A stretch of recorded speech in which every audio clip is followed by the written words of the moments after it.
¿Qué tal? Bienvenidas y bienvenidos sean a Nuestras Voces, un programa audiovisual del Centro de Derechos Humanos de las Mujeres que es posible gracias al financiamiento de la Unión Europea. Mi nombre es Tamara Terrazas. Yo soy Anabel Holguín, les invitamos a que nos sigan a través de las redes sociales que aparecen en su pantalla. De la misma forma, les recordamos los teléfonos de atención del Centro de Derechos Humanos de las Mujeres, el 415-4152 y 415-6674, ambos con la 614. Nos encuentra de lunes a viernes en horario de 8 de la mañana a 2 de la tarde en nuestra dirección Avenida Juárez, número 4107B, en Colonia Centro. Y el día de ayer, 1 de marzo, se cumplieron 10 años del asesinato impune del abogado y defensor de derechos humanos Ernesto Rábago Martínez. Ernesto, junto a su compañera Estela Ángeles Mondragón, a través de la Asociación Civil Bogueraza, acompañó a la comunidad rarámuri de Baquiachi en el municipio de Carichí en la defensa de su territorio. El asesinato de Ernesto Rábago fue perpetrado por personas desconocidas el 1 de marzo del año 2010 en las oficinas del jurídico de Bogueraza AC. Hasta el momento, las autoridades no han esclarecido su asesinato, por lo que tampoco se han aprehendido ni se ha dado castigo a los culpables. Lo anterior, pese a las sospechas que vinculan este crimen con las acciones jurídicas y las movilizaciones pacíficas que Ernesto Rábago emprendió como parte de su labor de acompañamiento hacia la comunidad rarámuri en la defensa y recuperación del territorio de Baquiachi.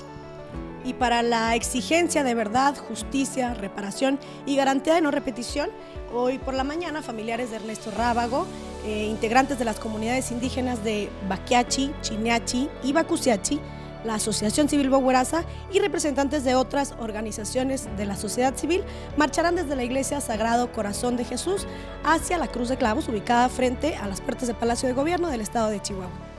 En el marco de estos 10 años de impunidad, el día de hoy nos acompañan en el estudio Estela Ángeles Mondragón, compañera de Ernesto Rábago y directora de Bogueraza AC, así como Karina Ortiz, auxiliar administrativa de esta misma organización. Quédese con nosotras, comenzamos.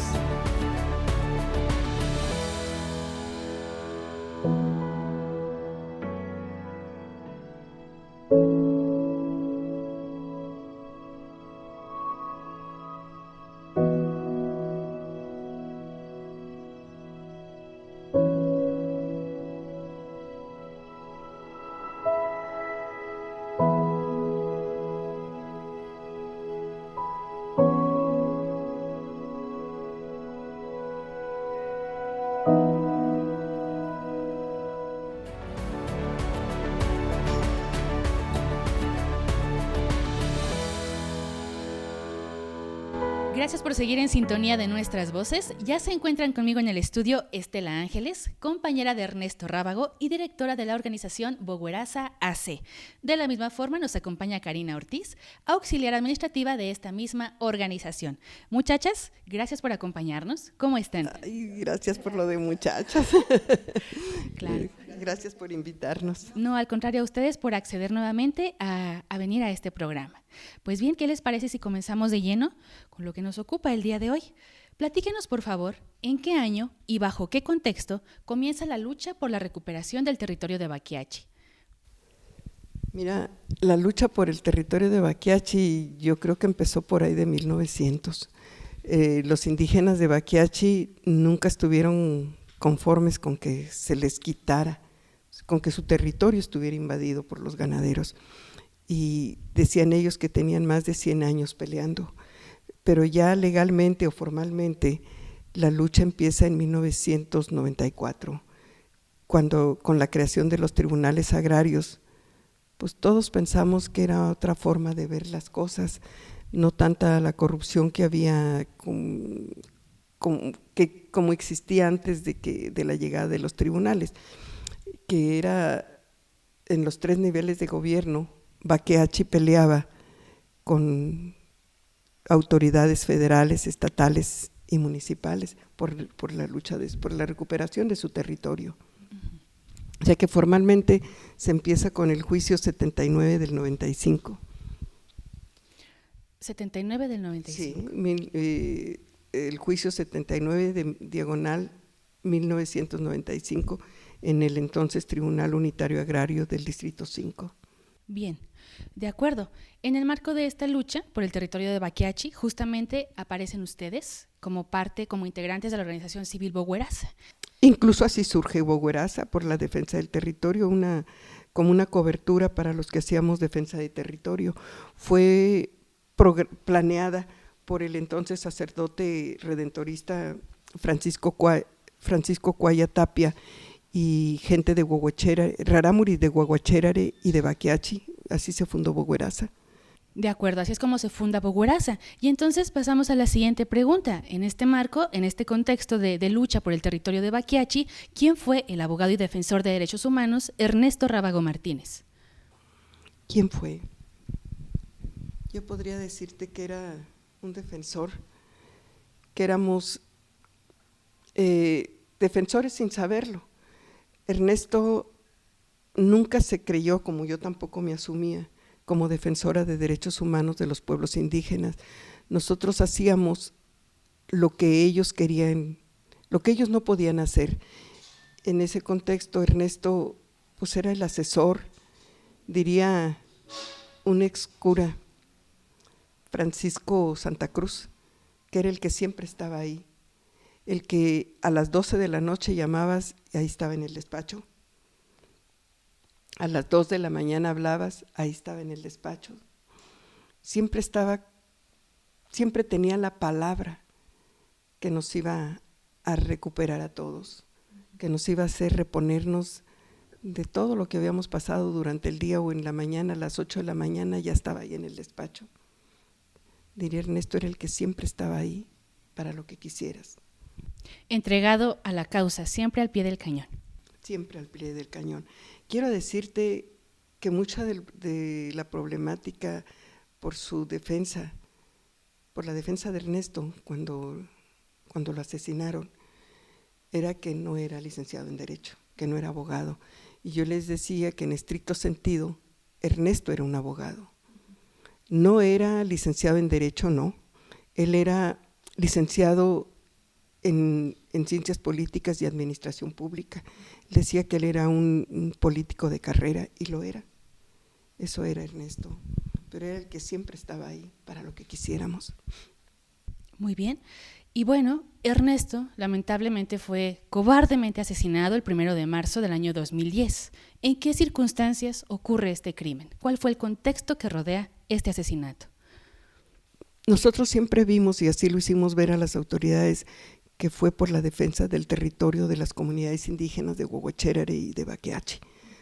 Una luchaba Guaguachérare por 21,000 hectáreas, 20,000 y fracción, y Baquiachi nunca supimos realmente cuánto territorio era el invadido, porque había por el lado sur de Baquiachi, peleábamos 7,800 hectáreas aproximadamente, se las peleábamos a los ganaderos de Nonuava. Y por el otro lado teníamos la invasión más fea, porque estaban por todo el territorio de Baquiachi los ganaderos de Carichí. En ese contexto se da no solamente el homicidio de Ernesto, sino la tentativa de homicidio de mi hija, el 18 de febrero del año 2010. Nosotros, desde esa tentativa, nosotros sabíamos, yo sabía que era, o intuía que era por la defensa del territorio, que era por el trabajo que yo estaba haciendo. Así lo hicimos ver al entonces su procurador general del Estado, Eliodoro Araiza. No me creyeron.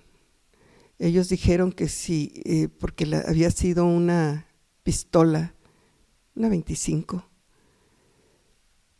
y que si hubiera sido de la sierra se hubiera usado un arma más grande. Siempre dije yo que si quería despistar, pues no iba a traer un AK-45, un rifle o algo así, ¿no? No. A mi hija, ahora el 18 de febrero, yo le dije, cumples 10 años de vida, porque el balazo iba a su cabeza. Nunca se hizo nada, como tampoco se hizo por el incendio del despacho. Las 2 bombas Molotov cayeron ahí y ahí se quedaron. Yo dejé buen rato, toda esa noche de ese día 28, 28 de marzo, yo dejé ahí, pues, ¿qué diríamos los indicios? Todo lo que había ocurrido. Cuando Ernesto regresa y dicen que van a venir más tarde a ver qué pasó aquí. No, le dije, ya no vinieron. ¿Por qué? Le digo, pues si me estás hablando que no quería ni levantarte la denuncia porque no somos dueños de la casa, que tenía que ir el dueño de la casa, le digo que no entienden que el daño lo estamos sufriendo nosotros, que somos los que estamos rentando.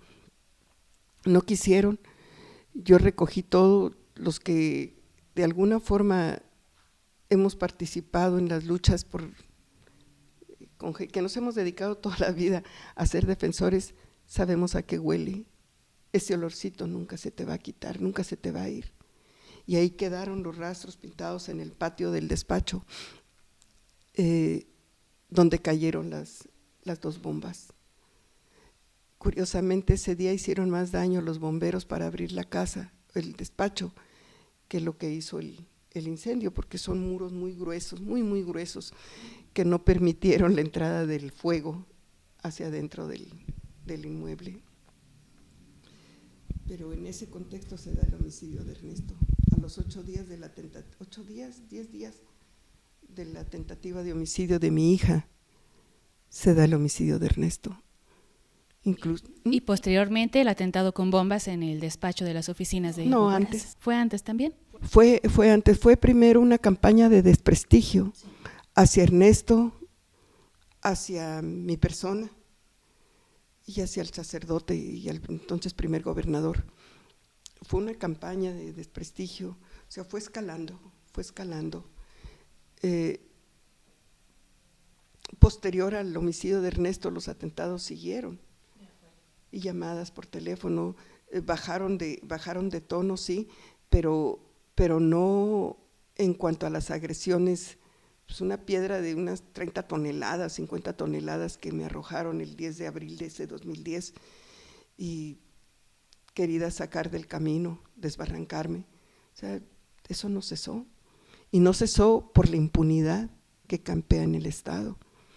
Nosotros siempre dijimos que toda la inseguridad que priva en el Estado es por la impunidad, porque nunca se hizo nada, nunca se castigó a los culpables, a pesar de que nosotros señalamos quién era el responsable, incluso señalábamos al autor intelectual del homicidio de Ernesto y de la tentativa de homicidio de mi hija. Justo, bueno, ya de alguna manera hemos abordado este tema. ¿Cuál fue la respuesta de las autoridades mexicanas posterior al asesinato de Ernesto? Pues por lo que veo, absolutamente ninguna. Nada. Mira, no hicieron nada por el incendio del despacho, no hicieron nada hasta después acumularon la tentativa de homicidio de mi hija con el expediente de Ernesto, pero incluso ese 1 de marzo yo había ido a discutir con la agente del MP que entonces llevaba el asunto de mi hija, porque no querían levantar la denuncia. Por el contrario, era amedrentamiento, asustarla, decirle, piénsalo bien, porque si levantamos algún acta, vamos a llamar a tu hijo, vamos a tener que traerte. Los malandros saben dónde vives, saben dónde estás, pueden regresar y ejecutarte. O sea, lejos de hacer su trabajo, pretendieron asustar a mi hija. Yo le dije, oye, pues si no venimos aquí a que le digas lo que le puede pasar, eso ya se lo dije yo, ya sabe lo que le puede pasar y precisamente para que no pase, estamos aquí. Pero les valió. Ya después vino lo de Ernesto y fue, no sé, estar en la entonces Procuraduría creyendo que algo iba a pasar. Ni siquiera fueron a hacer un levantamiento de la escena del crimen real, más que pues todavía el actual fiscal zona centro, pues todavía están los orificios en el sprint de la puerta del despacho, que en lugar de redonditos los hizo cuadrados con una pluma Bic. Yo todavía cierro mis ojos y lo veo haciendo eso, metiendo y dejar todo como estaba dentro. Yo no toqué nada. Los lentes de Ernesto se los quitó, los puso en el calentón y ahí duraron más de 8 días hasta que el sacerdote con el que trabajábamos los lavó porque todavía estaban llenos de sangre. Yo no había dejado que agarrara nada para que no contaminara la escena del crimen. Hasta después de 8 días se limpió el piso y todo lo que había quedado ahí. O sea, un trabajo perfectamente mal hecho. ¿Un trabajo perfectamente mal hecho? Perfectamente mal hecho, o que no se hizo también, cosas que no se hicieron. La inacción absoluta de las autoridades, el desinterés, lo que hizo la que inactividad, este crimen, como tantos otros, continúen en la impunidad. En la impunidad. Qué lamentable, Estela. Bueno, justamente y en relación a esto que comentas, Estela, debido a las amenazas y agresiones de las que has sido constantemente víctima, vinculadas a tu labor como defensora del territorio de las comunidades indígenas que desde Bogueraza acompañas, cuentas tú con medidas cautelares por parte de la Comisión Interamericana de Derechos Humanos y también eres beneficiaria del Mecanismo Nacional de Protección para Personas de Derechos Humanos y Periodistas. Estela, en este sentido, ¿qué tendrías que decir a las autoridades mexicanas respecto al desempeño que han tenido en la materia y a raíz de estas agresiones y amenazas que nos comentan, que han sido comunes en tu historial de vida? Mira, yo lo que les diría a las autoridades, que esas medidas no sirven de mucho, no son una caja de cristal o una, no sé, donde pudiéramos resguardarnos. Yo traigo siempre en mi bolsa un botón de pánico que no sirve para nada, porque en la sierra no me sirve, y no me sirve porque si lo activo no va a sonar. Y yo no creo que en 20 minutos, 30 minutos llegue la policía donde estoy. Eso sí, para localizarme. Si algo me llega a pasar, que me dejen tirada por ahí, pues a lo mejor y sí. Si va a ocurrir ahí en la sierra, dudo mucho que pudieran localizarme. También traigo un localizador, un GPS, que ese sí lo activo en cuanto salgo de aquí y que voy para la sierra. Pues sí lo pongo. Y últimamente me acompaña de la Policía Ministerial por precisamente la campaña de desprestigio que se hizo en mi contra, por 16 millones de pesos que supuestamente defraudé al ejido Huehuechérare. Quiero decirte que ese recurso se le da a la comunidad indígena de Huehuechérare porque no había la manera en que el gobierno federal cumpliera con la obligación real de entregar las tierras al ejido Huehuechérare, las tierras que le habían faltado de entregar 20,000 hectáreas.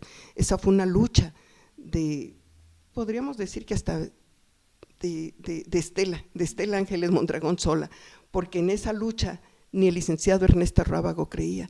Ellos creían que no iba a poder ganarle al Estado mexicano 20,000 hectáreas que le habían faltado de entregar al ejido Huehuechérare. Y el día de la audiencia de ley nada más estábamos el entonces comisariado ejidal, Patrocinio y yo, sentados en la sala de audiencias. Y la lucha empezó después, más bien siguió con Estela sola y con la gente de Baquiachi, apoyando esa lucha de los Huehuechérare. No les interesaba. Ya que se ganó y que se obtuvieron los 16 millones de pesos, fue que aparecieron la gente de una organización política que ni siquiera quiero mencionarla para no hacerle el caldo gordo, aparecieron diciendo que yo había quedado con 16 millones de pesos, que me había ido del Estado, porque no solo lo dijeron en Huehuechérare, también lo dijeron en Baquiachi, que me había ausentado de aquí, que me habían ido a buscar al despacho y que el despacho estaba vacío. Incluso una chiquita de Baquiachi le habló a Karina para preguntarle si seguía trabajando en el despacho y con quién, porque yo me había ido. Pues aquí estamos. Si yo tuviera los 16 millones de pesos o me los hubiera quedado, no andaría mendigando en el Hospital Central, el sistema de salud, porque yo era beneficiaria del Seguro Popular. Si tuviera los 16 millones, hace buen rato que me hubiera ido a donde tendría que irme a conseguir el órgano que me hace falta con esos 16 millones de pesos. En el caso de Baquiachi, No solo y aquí ya estamos abordando otro tema, me acusaron de haber vendido las tierras que yo había ganado por 20 vaquillas y 2 toretes, un angus y un brangus, y un cheque notariado de 240 y tantos mil pesos, 249,000 pesos. A mí se me hizo un absurdo porque en el caso de Baquiachi utilizaron a 5 indígenas que uno de ellos había sido gobernador y un auténtico luchador, defensor de la tierra, y ahorita lo único que les interesa es el dinero. El ejido Baquiachi, con el territorio recuperado, pues adquirimos vacas. Teníamos ahorita alrededor de 200 vacas que se pensaba hacer un ejido pues productor de sus propios alimentos. Y que no fueran corimeros, esa era la idea. Con la entrada de esta gente en Baquiachi y Huehuecherare, adiós proyectos de chivas lecheras, adiós proyecto de las vacas. Se iba a hacer el primer reparto en noviembre, no lo quisieron, quieren dinero y eso es lo que se está haciendo. Ya hubo los primeros repartos hace 3 domingos, se entregaron a cada ejidatario 8,000 pesos y conforme vayan avanzando se van a ir entregando hasta que se acabe el recurso. Vender las vacas, porque además no las quieren dinero, pero no quieren trabajar, no quieren cuidar las vacas. Y hay palabras en la denuncia que presentaron en Mincoto, porque además están todavía las denuncias, los de Baquiachi utilizan palabras como confabulados, y la otra era 2 palabras que no existen en Rarámuri. En la cosmovisión, en la cultura. No existen, o las utilizó la traductora, o las utilizó el que está levantando la gente del Ministerio Público. Sí. Pues terrible, Estela, que justamente en un país como el nuestro, en el que son cuestión de todos los días, estas campañas de desprestigio, de calumnias hacia las personas defensoras de derechos humanos que están ahí al pie del cañón dando la cara, ¿no? Dando la vida en muchas ocasiones justamente por la labor que defienden. Y bueno, el estado de Chihuahua no es la excepción, también aquí se suscitan este tipo de agresiones como las que bien nos acabas de comentar, de calumnias, agresiones, amenazas y campañas de desprestigio y difamación. Pero mira, yo aquí digo, ¿qué le costaba a esta organización, en lugar de atacarnos, ver lo que se ha hecho por esas comunidades indígenas? Yo no creo, más bien fuera del estado de Chihuahua, pues se ha visto lo relevante que fue para las comunidades indígenas, no solo del estado de Chihuahua, del país, y que nos inviten, porque no hay un precedente similar como Baquiachi, que hubiera ganado 33 juicios. Ganamos 33 de 33 y que se hayan ejecutado las sentencias. Yo con eso amenazaba cuando a la entonces Procuraduría, que no nos querían dar acompañamiento para ir a ejecutar, porque además las sentencias se autorizó la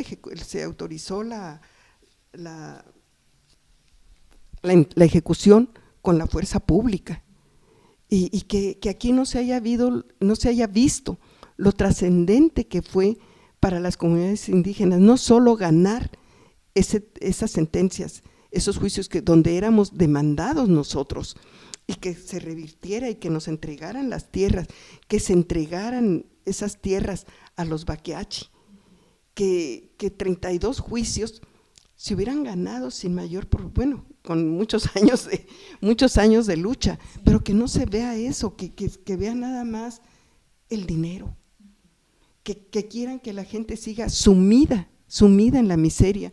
Yo decía ayer a un compañero, a un amigo enfermero, que da la impresión que esta gente quiere que los rarámuri no salgan de su pobreza, no salgan de su miseria, porque decían los otros, puede haber dinero, va a haber dinero, pero después de trabajar esas vacas, pero sin trabajo, ¿cómo vas a hacer producir a los animales? Sí, es una cuestión muy asistencialista al final del día, que no les permite a ellos continuar adelante, producir, como decíamos, pues sus propias ganancias, sus propios recursos a partir del trabajo. Otra cosa que hemos dejado en el estado, y digo dejamos porque antes de Baquiachi tú entrabas a una audiencia donde hubiera indígenas y no entraban los traductores, no había traductores, y nosotros hicimos que el Tribunal Agrario llevara a los traductores. Los indígenas de Baquiachi estuvieron asistidos por traductores del entonces de la CDI y después por la Tarahumara, pero ahí estaban. Que las sentencias de Baquiachi se hubieran traducido al idioma rarámuri, aunque fueran los resolutivos. Eso es muy importante para nosotros, es una conquista del pueblo de Baquiachi y que le hace un legado a los demás indígenas del estado de Chihuahua. Claro, sienta un precedente en términos culturales. Sienta un precedente. Que justamente les hace parte del sistema de justicia del cual finalmente forman parte. Y mira, a mí se me hace un absurdo que mejor vengan de Japón a entrevistarnos, porque se supo de nosotros por allá, que de Alemania han venido y que de Chiapas nos hayan invitado a la escuelita de donde dicen que soy yo, no sé, que me han dicho siempre que soy de Chiapas, de la escuelita de los zapatistas, para que fuéramos a hablar del triunfo de Baquiachi. Sí, ¿cómo fue que hicimos? Y yo le digo que mucho fue por los Baquiachi, porque antes no me invitaban a mí, invitaban a los Baquiachi, pero los Baquiachi sin Estela pues no iban. Y me dicen, ¿tú no vas? No, los invitan a ustedes. Cuando nos invitaron juntos, desgraciadamente para mí se me ocurrió enfermarme y no pude ir y le tuve miedo a un piquete de mosco y que me diera el dengue. Y les digo, no, me pica ahorita un mosco y me da el dengue. Pero sí. Pues qué relevante, ¿no? Que te hayan invitado a un país tan diferente, incluso del nuestro, la cultura asiática en este caso, que allá seas portavoz de estos casos tan emblemáticos y no sean visibles aquí en nuestro propio estado, en nuestro propio país. Qué lamentable. Estela, ya un poco lo has comentado a lo largo de la entrevista respecto a los juicios ganados, las hectáreas recuperadas. No sé si pudieras, por favor, resumir de nueva cuenta en todos estos años de lucha por la recuperación del territorio de Baquiachi, y a pesar de las tragedias que se han ido suscitando sobre la marcha, ha habido resultados favorables. Entonces, resumiéndolos y un poco como volviéndolos a retomar, que ya los has mencionado en la entrevista, ¿cuáles han sido estos resultados favorables que a partir de Bogueraza han obtenido en tantos años de lucha por la recuperación de este territorio? Pues mira, hemos recuperado con los ganaderos de Carichí aproximadamente 21,000 hectáreas, que tenemos ahorita en parte de ellas las vacas del ejido Baquiachi. Para nosotros es muy emblemático, y voy a hablar de Miroslava, porque por Miroslava nosotros obtuvimos un triunfo penal en mesa del divisadero, que estaba en lucha en juicio agrario, pero que había una restricción por parte del tribunal de dejar las cosas como estaban, y que aquellos pues metieron vacas y nos denunciaron, metieron un cerco. Por el trabajo de Miroslava pudimos demostrar en materia penal que se habían vuelto a meter y que ahí estaban las vacas, porque además había un torete muy bonito, que Miroslava decía, mira, hasta me pone su trasero para sacarle la foto. Con las fotos de Miroslava ganamos ese juicio. Sirvieron como evidencia para ganar ese juicio. Sí. Bien. Estela, ahora que tocas este punto, ¿cuál sería el legado de Ernesto Rábago? Sabemos que año con año se realiza esta marcha, esta manifestación, pero también esta fiesta, donde participan comunidades indígenas de Baquiachi en la conmemoración de los años transcurridos a partir del asesinato impune de Ernesto Rábago. Y también por ahí, por lo mismo, por lo que acabas de comentar, también se incluye muchas veces la fotografía de Miroslava Bridge Belducea. Y bueno, ¿qué significado tiene para estas comunidades indígenas que ustedes acompañan esta celebración, esta conmemoración y desde luego esta exigencia de verdad y justicia a 10 años en este caso del asesinato de Ernesto Rábago? ¿Cuál es el significado para estas comunidades? Para nosotros es pedir justicia.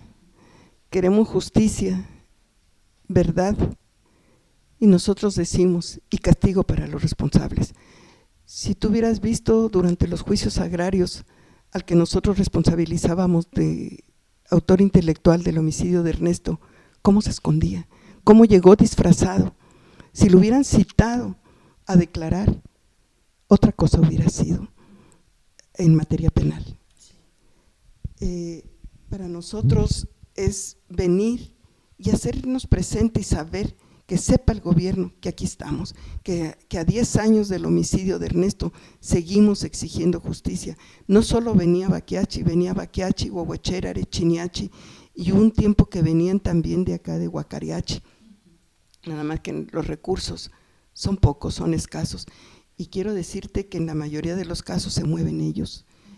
Nosotros buscamos la manera de que la asociación Bogueraza se pague el camión y buscamos apoyos. Este año pedimos algunos apoyos, pero no fue posible. Las organizaciones no gubernamentales son las que nos apoyan, en este caso el CEDEM, la red TDT, todos los derechos para todos y todas, Mujeres por México, COSIDAC y otras más que suman, que alzan la voz por justicia y verdad. Y verdad, y castigo. Porque ¿de qué nos sirve qué es la justicia? No es darle a cada quien lo suyo, que es el concepto más pobre que tenían los romanos, ¿no? A cada quien lo suyo. Si todos respetáramos lo que es de nosotros, lo que es de cada quien, no habría estos asuntos. Yo insisto, el homicidio de Ernesto se da en el contexto de la defensa por el territorio, por el trabajo que hacía yo. Ernesto era más el que arrastraba el lápiz, el que estaba en el despacho. Yo les decía que yo era la parúame, yo era la peleonera, la que iba a la sierra y peleaba, la que iba a la sierra y era la peleadora callejera, por decirlo, era el técnico y la ruda. Así éramos, pero éramos un equipo de trabajo. A mí, cuando matan a Ernesto, me quitaron la mitad de mi cuerpo.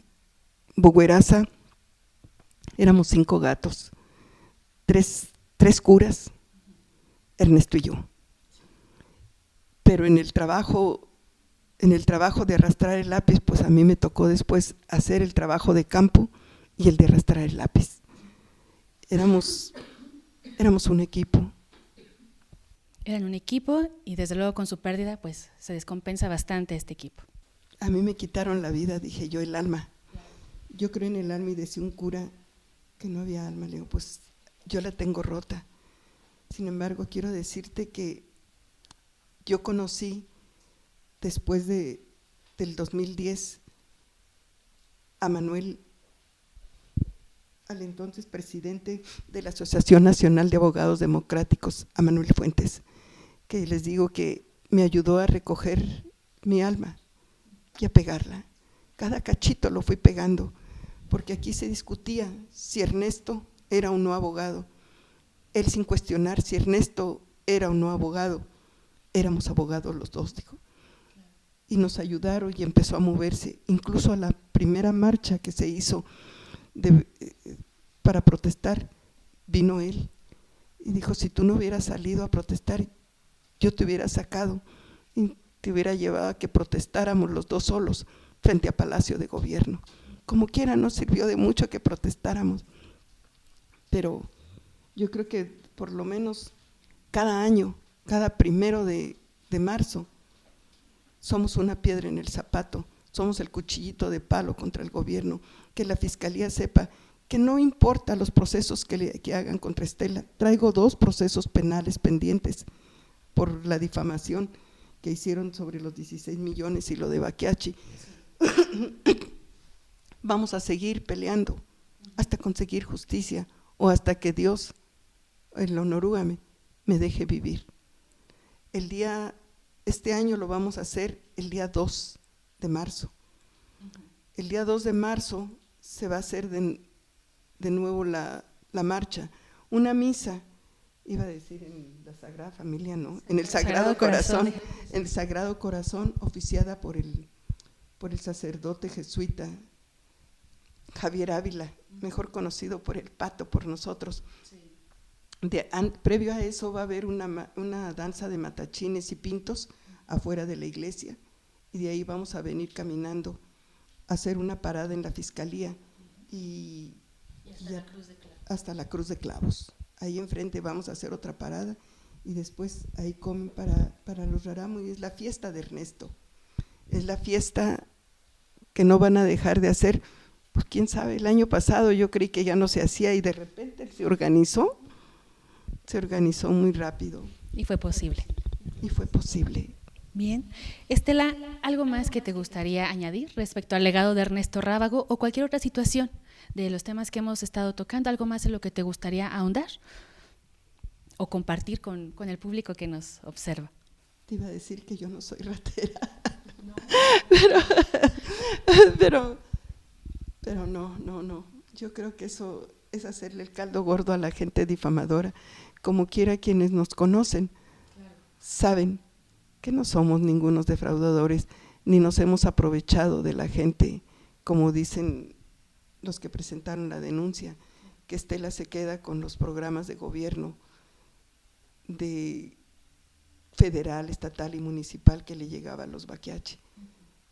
Yo quiero decirte que Estela jamás se ha comido algo que no haya ganado, que jamás ha defraudado a nadie, menos a un rarámuri, que la idea de Bogueraza, la de Miroslava, la de Ernesto y mía, era que fueran autosuficientes. Yo siempre he dicho, y eso lo voy a sostener toda la vida, que a los indígenas de todo el país los agarran por la panza, que habemos muchos defensores, muchos vividores disfrazados de defensores, y que con esa bandera de defensores vamos y pedimos para los rarámuri, que no es el caso de Bogueraza. Bogueraza no se sostiene con las dádivas de gobierno federal, con ninguna dádiva de ningún gobierno, ni de federal, ni estatal, ni municipal, que ha sabido sostenerse. A lo mejor desaparecemos por falta de recursos económicos, pero nunca se ha quedado con un dinero que se le den a los indígenas, ni de Baquiachi, ni de Huehuecherare, ni de Nararachi, de ninguno. Desde el Centro de Derechos Humanos de las Mujeres estamos con ustedes y les acompañamos. Sabemos, Estela, no tendrías que decirlo, acompañamos por el contrario al público a que se entere y siga de cerca las movilizaciones que desde Bogueraza se organizan. Y los invítalos. Exactamente, les invitamos a que participen en la marcha, en esta manifestación pacífica. A las 11 de la mañana es la misa. A las 11 de la mañana es la misa en la Iglesia del Sagrado Corazón de Jesús, y terminando la misa, alrededor de las 12 del mediodía, a partir del Sagrado Corazón de Jesús, se marcha rumbo a la Fiscalía General del Estado sobre el Paseo Bolívar, y de ahí se asiste después a la Cruz de Clavos frente a las puertas del Palacio de Gobierno del Estado de Chihuahua, con integrantes de Bogueraza AC, integrantes de las comunidades indígenas que acompañan y otros colectivos y organizaciones de la sociedad civil, justamente para esto, para la exigencia de verdad, justicia, reparación y garantías de no repetición. ¿Sí? Y castigo, y no castigo, se te olvide, un castigo. Castigo, que no quede el crimen en la impunidad, y castigo a las personas responsables, a los culpables. ¿Correcto, Estela? Que por ahí andan. Que por ahí andan, en la impunidad absoluta, efectivamente. Bien, pues Estela y Karina, les agradecemos infinitamente por haber asistido al programa del día de hoy. Y pues nada, sepan que tienen aquí las puertas abiertas siempre que deseen regresar y compartirnos la actividad que desde Bogueraza tan genuina y legítimamente realizan en la defensa de los derechos humanos de los pueblos indígenas de nuestra entidad. Muchas gracias. Difunde Baquiachi, es un precedente para las comunidades indígenas, que quienes creemos en la justicia, tarde que temprano se nos entrega. Exactamente, tarde que temprano la justicia llegará. Y mientras tanto, seguimos en la lucha. Seguimos en la lucha. Bien, pues Estela, Karina, muchas gracias por haber asistido al programa del día de hoy, y pues continuamos para dar cierre con esta emisión. Guaruma Tetaraba. Guarúmara Tetaraba. Muchas gracias. Muchas gracias. ¿Cómo es? ¿Guarúmara? Guaruma Tetaraba. Guaruma Tetaraba. Guaruma Tetaraba. Continuamos.